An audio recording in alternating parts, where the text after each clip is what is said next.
사랑합니다.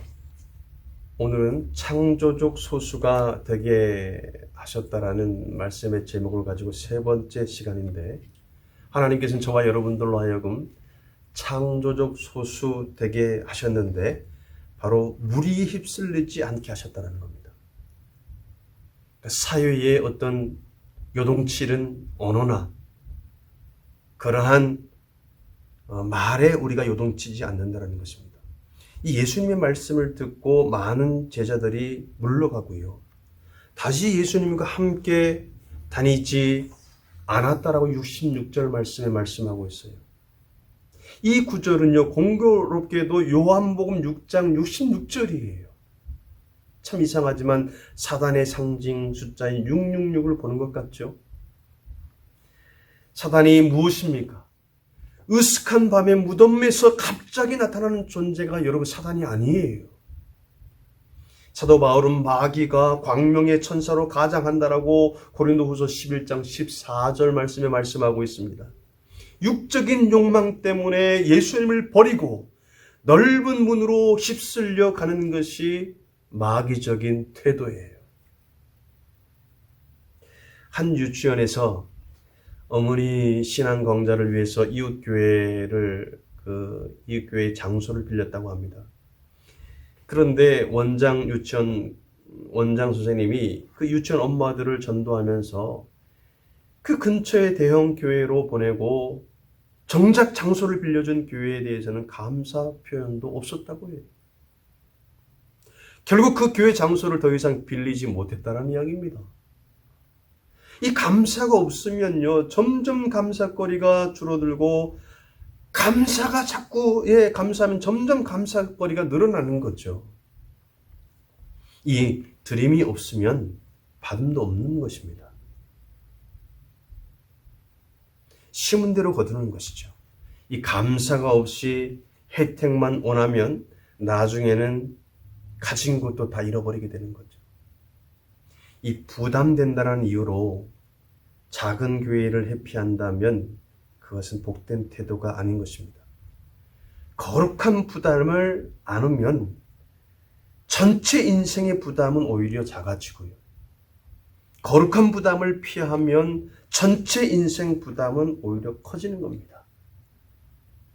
부담은 계속 회피하다가 다급한 문제를 만나서 하나님 축복해 주세요 라고 하면 하나님은 그의 뜻대로 신속히 응답하지 않으신다는 거예요. 이 반면에 거룩한 부담을 기꺼이 지면요, 하나님 축복해 주세요 라고 하지 않아도요, 마음의 소원을 하시는 하나님께서 생각을 초월해서 넘치는 축복을 적절한 때에 주시는 것을 우리는 볼 수 있는 겁니다. 여러분, 축복의 길을 아는 것은 그렇게 어렵지 않아요. 문제는 그 길로 안 가는 것이 문제입니다. 복음에는 구원도 담겨 있지만요, 축복도 담겨져 있어요.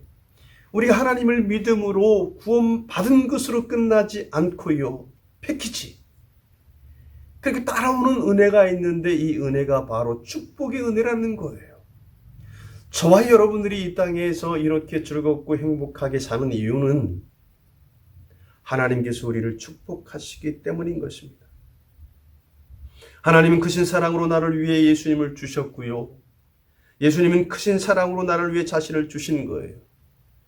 그 복음을 진지하게 이해하면요, 어떻게 살아야 축복받게 될지를 그 답을 얻게 되는 거예요. 여러분, 친구 따라 강남 가기보다는 나이나됨을 지키고 성도됨을 지키는 창조적인 소수가 되어야 결국 축복받는 길로 갈 수 있다는 것입니다. 여러분, 본문을 보면 예수님은 소수의 제자를 원하셨어요. 그러니까 예수님 무조건 소수를 원하시는 것은 아니었고요, 사실상 진리를 원한 것이었어요. 진리예요. 인간은 본능적으로 진리를 좋아하지 않기 때문에 진리를 따르는 사람들은 늘 소수입니다. 예수님은 우리가 육적인 본능을 버리고 진리를 따르도록 좁은 문으로 들어가라고 그렇게 가르치셨어요. 넓은 문을 거부하고 좁은 문으로 들어가라는 길이, 그 길이 쉽지 않지만 그 길이 축복과 영생의 길이라고 예수님께서 말씀하고 있는 겁니다.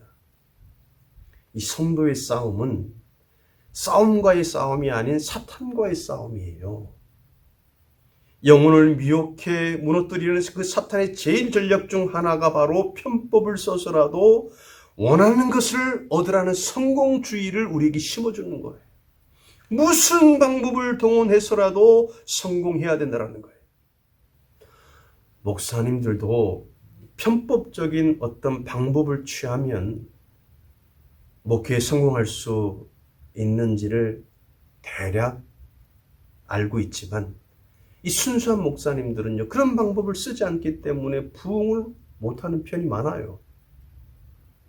그러나 하나님은 그 마음과 진실을 받아주심으로 이 땅의 목회에서는 성공하지 못했다 할지라도 천국의 상급은 누구보다도 크게 하실 것이라는 겁니다. 여러분, 천국에 가면 처음 된 자가 나중되고요, 나중된 자가 처음 되는 사실을 극적으로 목격하면서 그 곳곳에서 아 하는 탄성이 나올 것이에요. 최종 승리는 진리와 진실을 따르는 자의 것입니다. 진리를 따르면 역사의 현장에서 소수가 될지라도 시간이 지나고 역사가 흐르면 그 소수가 결국 승리하는 것입니다. 거룩한 비전을 포기하지 않으면 곧 세상을 선도하는 놀라운 영향력이 나오고 그 영향력은 후세와 천국까지 힘차게 뻗어가는 것입니다. 하나님, 저와 여러분들 창조적 소수 되게 하셨습니다. 무리에 휩쓸리지 않게 하심으로 창조적 소수 되게 하셨습니다. 다음 시간에 만나겠습니다. 기도하겠습니다. 하나님 감사합니다. 저와 우리 성도들을 창조적 소수 되게 하셨는데 무리에 휩쓸리지 않게 하심으로 창조적 소수 되게 하셨다라는 겁니다. 진리만을 쫓아가는 하나님 아버지, 타협하지 않고 양보하지 않고 예수 그리스도만 쫓아가는 하나님, 그러한 타협하지 않는, 무리에 휩쓸리지 않는 자 되게 하시니 감사합니다. 오늘도 승리하게 하실 하나님을 찬양하며 예수님의 이름으로 기도합니다. 아멘.